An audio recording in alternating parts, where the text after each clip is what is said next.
Welcome students. Now we'll learn learned societies as sources of information. Now what are learned societies and how they can be considered as a useful source of information. So that requires a easy definition of learned societies. You should also know what way learned societies are functioning and what way learned societies are developed and what activities they perform and what role they play for knowledge generation and dissemination of knowledge, and with some example we will try to find out more about how learned society is performing as a useful knowledge base. When you see different organization as information source, so there could be government source, could be academic, commercial, research development, learned source, and different international bodies, they can also be part of the information source as a organization. Now let us first understand what is learned society means. So by definition, learned society is an organization that exists to promote an academic discipline or group of discipline. Now we need to understand the meaning of this. These things are basically not for profit organization which try to promote on specific disciplinary areas. They are formed and they try to develop that discipline that could be or the allied area of that discipline, so that the professionals attached to that discipline also get promoted, the subject domain also get promoted, people get a better image of what exactly that subject is meant for, and the learned society try to pose a brighter image of that particular discipline before the public for definitely doing some public good. Now let us understand what characteristics it have. So as I was telling that they work in a specified subject areas. Now it could be on chemistry, like American Chemical Society. So they used on specifically chemistry discipline. Similarly, it could be a scientific discipline as a whole, like National Academy of Sciences. So they work all aspects of science. So these are the type of source organizations who actually collectively from different other organization, they may be professionally attached to other places, other organizations, companies or any other places, but for the benefit of holistic benefit of the profession. So they come together, form society and put their intellectual inputs for benefits of the overall public, overall student community who are coming up to take up the professional challenge in that particular area. Formation of a society sometime actually is required because new disciplines are coming up and you need to actually promote that discipline, that subject among the people, so that people understand. For example, let me give you an example, like biology people used to know, now chemistry people used to know, a cross-cutting subject when biochemistry came into play. So people need to understand the value of biochemistry, why such new discipline should be there. So all these kind of issues are handled by the learned societies. They are mostly not for profit organization. There are office bearers like secretaries, secretary general or different sections could be there. So sectional heads, discipline who will be handling different aspects of the same discipline. There could be president, elected or non-elected. So that way basically several office bearers hold it together. That particular society, they hold it together and try to benefit the people as far as they can. Now work as a network of professional. Now what happened that in learned, when a learned society is in place, So many professionals who are working in that discipline, they become member of that society, and that professional society, takes support from the members as well as they support the members. Now membership may be open to all means all professional attached to that discipline, or may be restricted to some extent, so that people may not be any person, if they want to take membership, they need some some recommendation from others. They may require possession of some specific qualification because they are part of that discipline, or maybe an honorary conferred position by elected process. So that could be another way, this membership or the office bearers are chosen for any learned societies. So membership there may be membership fee, it sometimes may be free also. Now membership could be annual, could be lifetime, or could be renewable or non-renewable. Members may be, because of some disciplinary action, expelled from the society.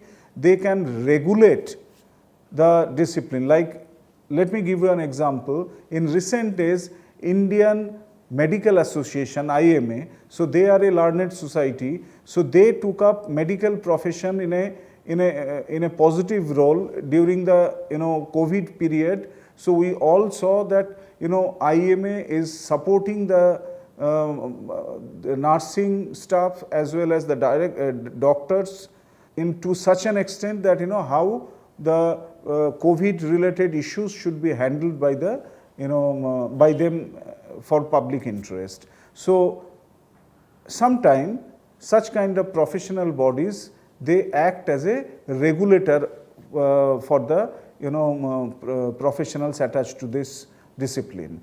Every country has such kind of discipline, and number of such societies maybe in thousands. On any specific discipline, if you see, there could be some most important or renowned organization, some could be not so renowned, or maybe came up in last few years or so. So such is the type of characteristics of learned societies. Now what activities learned societies play? So generate new knowledge through different discussion process. Now how that discussion happens? So they hold regular conference, workshops, seminars for the overall widespread presentations are made, so that professionals attached to that discipline come to know what are the new developments have happened. Discussion on new research results. Sometime scientific learned societies, or some social science learned societies also, when path breaking researches are done, so those research needs to be promoted among the other research professionals in the discipline. So then they actually hold discussion at the regional or sometime national level, or maybe at a closed group discussion, and share such results, share knowledge, share experience, and try to find out even better public good process. Disseminate knowledge through several events, and they bring out different types of publications that you will see during the course of this presentation. So another aspects what learned societies look into, that is develop members capacities. Now everybody, particularly when a person starts their career in that discipline or that profession, so they are not well aware of the most important aspects of that, or maybe critical aspects of that profession. So seniors, so they handhold the junior professional members, and they try to give them a mentoringship also, using different capacity development programs and all. They also provide early career professionals different sponsorships, so that they can attend some events, they can attend some courses, or they can build up their own knowledge base. So for those purpose, sponsorships are also provided. Improving image of discipline through incremental steps, like several conferences are held, results are getting displayed using different publications or brochure or different pamphlets, or sometimes most of the societies they maintain websites. So web traffic actually help them to spread the knowledge.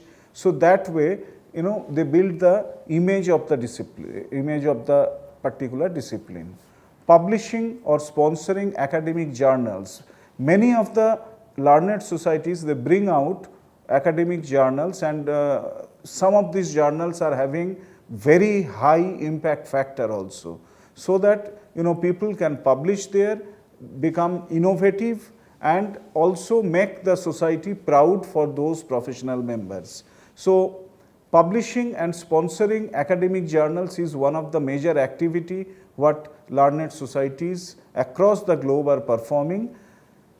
Recently, after internet came into play, so internet was used as a platform, and websites and the social media came into the existence. So they are considered as part of the virtual community development process.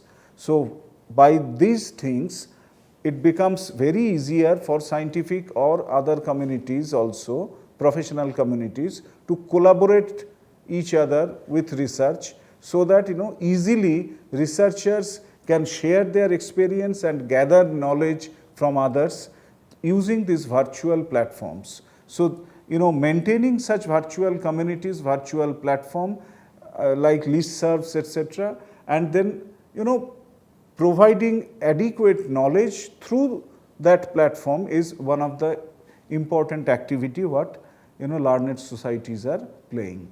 Now, when you see the provision of public benefits, so they actually, the value of learned societies are deep reached.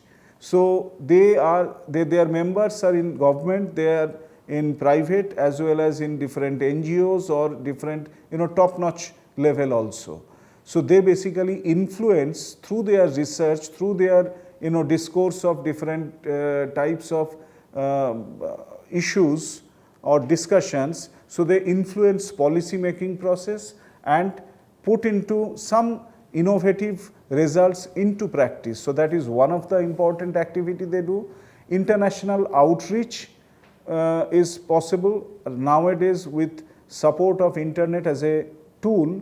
It's easy to reach out through internet or through website to different parts of the world. Accreditation they provide, means it gives a persons more weightage when they are accredited to a very well-known, renowned, learned society. So accreditation and continuous professional development is another aspects through different kind of training, seminar and conference. So continuous professional development they do. Schools, outreach and education. So some learned societies go deep into, it's not that only higher educations are getting benefited, but many of the time they even try to benefit the schools who taught different aspects of that specific discipline. Then media engagement, because several of their study results are getting published in different online and offline media, and they try to manage the social media as well as those online offline media, so that most of the research outputs coming out from the learned societies come to public domain, and then they start using public and engage public for better good also. Now, how they promote the discipline? So they hold different conferences, seminars, workshops that I was telling, bring out different kind of publications, like in the form of magazine, could be in the form of journals, could be in books form, could be in different blog form, or different social media content or website. So different type of publications they bring out. So they network, event and knowledge the exchange program they promote, so that the discipline gets more mileage or develop a positive image before the public. Higher education policy and practice, as I was telling, that they influence such kind of policy matters. Early career support, like providing different sponsorship or handhold a person so that they gain lot of knowledge, such kind of things are happening. Then project and research funding, sometimes like IFLA Library Association, one of the premium library associations, so they carry out such type of projects also, so that research on the library science field can be conducted, and they fund such kind of research. Then they provide awards, prize, etc., so that some professional recognition can be acknowledged in through the learned societies. Now, if you see that learned societies, how history, it's way hundreds and many hundreds years ago, there were learned societies, because when such type of professional members come close contact, so they do lot of discussions for innovative research, some bringing out some innovation in practice, and then knowledge sharing. So that was major purpose in the initial days. Even in you can see that I have given some of the name of the learned societies. So in Italy, like Academia dei Zeuxi Florex, so that was founded in 1323, founded in year 1323, and since many hundreds of years, these organizations like these learned societies are building the image of that particular profession. So there are some examples I have given, so which are quite old, you can see hundreds of years before they were founded, and they actually some are now closed down, but many are still performing. Now, one of the important learned society is Royal Society of London, which was started functioning from 1660. Now, they basically promoted excellence in science through different fellowship, and it's a very proud moment for any professional attached to the science to become member of Royal Society of London. Scientists like Isaac Newton, Einstein, Heisenberg, and many others, Otto Hahn. So all those people are member of used to be member of this society. Society publishes several journals. In the year of 1965, first of its kind journal, Philosophical Transaction, was published by this society. So it has a reputation and it has a respect in the scientific community when we consider Royal Society of London as a learned body who promote the scientific discourse to public for any matter. As I was discussing the history of different learned societies, European learned societies histories are well documented. So there are more than 4,000 learned societies, and definitely most of them are having websites, and through these websites they promote various activities like their conference, online webinars, their research articles, etc. So they promote using their websites. Several of the such European learned societies, they are now in place, and they were initial days they were formed in Italy, but later on learned societies are framed in France, England, Ireland, Scotland, Spain, everywhere. So it's a long drawn history from part of learned societies in Europe. Now, one of the important characteristics of learned societies is that learned societies create knowledge, and after creating this knowledge, it has been taught in different universities, and universities transmit that knowledge to students to develop new professionals in that particular profession. So if you see the, how the knowledge is flowing, so a group of learned group in the learned society, so they develop research content. So from research content, some knowledge items are generated which goes to different universities and taught in different classes, and new and innovate new professionals learn that research, and they come and build on that research to some new innovations or innovative practices. So this is how learning bodies are, learned societies are helping the society to grow. And now all such type of learned societies are bringing out different kind of publications like journals. So their works are getting reflected in journals, and people get benefited after reading through those articles in the journal, and develop their skill set accordingly. Now there are several learned societies, so I have listed some of them, means where American learned societies are the most in number. However, there are some wonderful societies in US, UK, Japan, Germany, France, even Japan and China, they are having very good quality, Sweden. So they are having good quality of learned societies on different fields.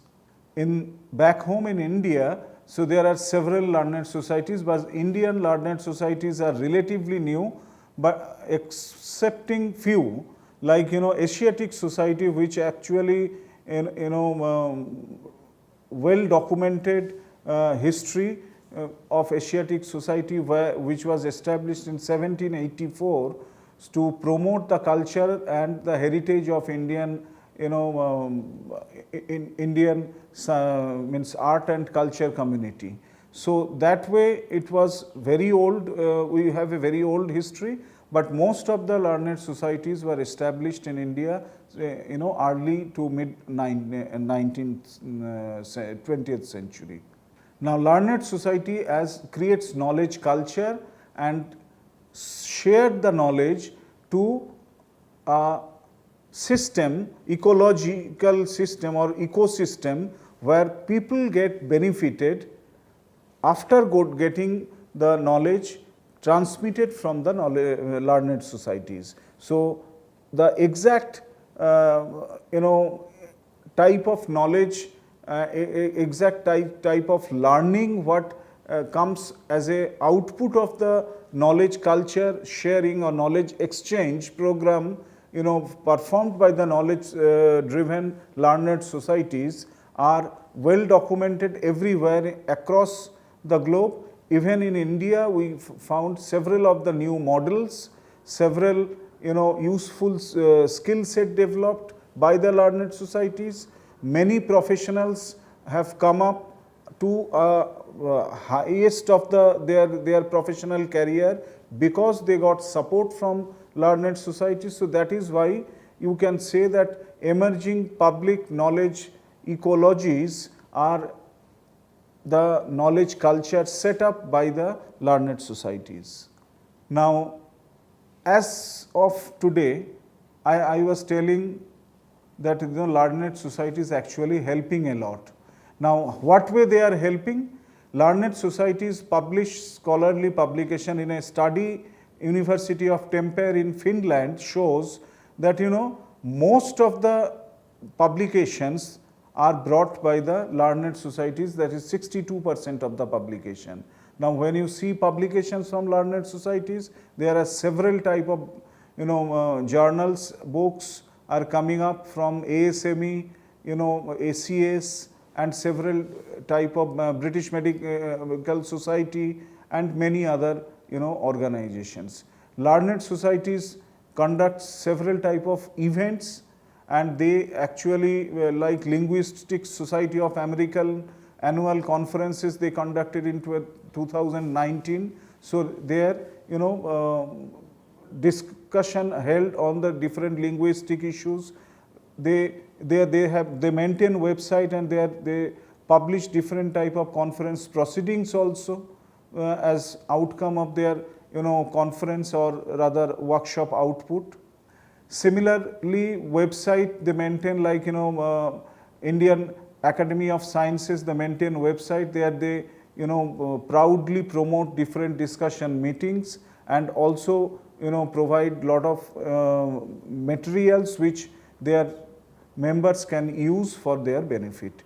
Role of IFLA as information source, since this is a library science course. So I wanted to tell you that IFLA has more than 1500 institutional members spread across 150 countries, and there are thousands of individual members as well. So their main objective is to promote highest standard of library science services, and that represent the interest of different members as well.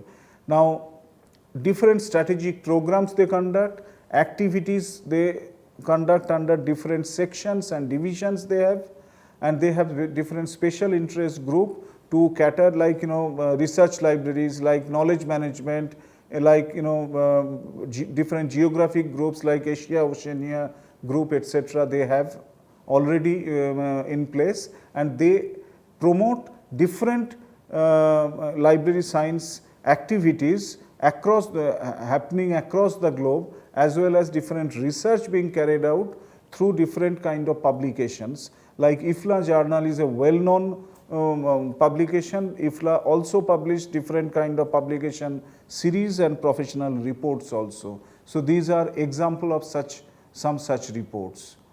Now, when you say the new scientific knowledge, learned societies had become a major vehicle to create new scientific knowledge, new knowledge which come for public good, and they become responsible for taking it forward up to a level where people can innovate further, and the major driving force behind this knowledge promotion is different type of learned societies specific to some discipline. Now, when you see the future of learned societies, so you see that the same procedure will go on. New technologies have come up. Learned societies are actually facilitated all these new technologies to use to the benefit of the public, benefit of the professional attached to the society, so that redefine the shape, nature and purpose of the universe of knowledge learning process. Thank you for your patient listening.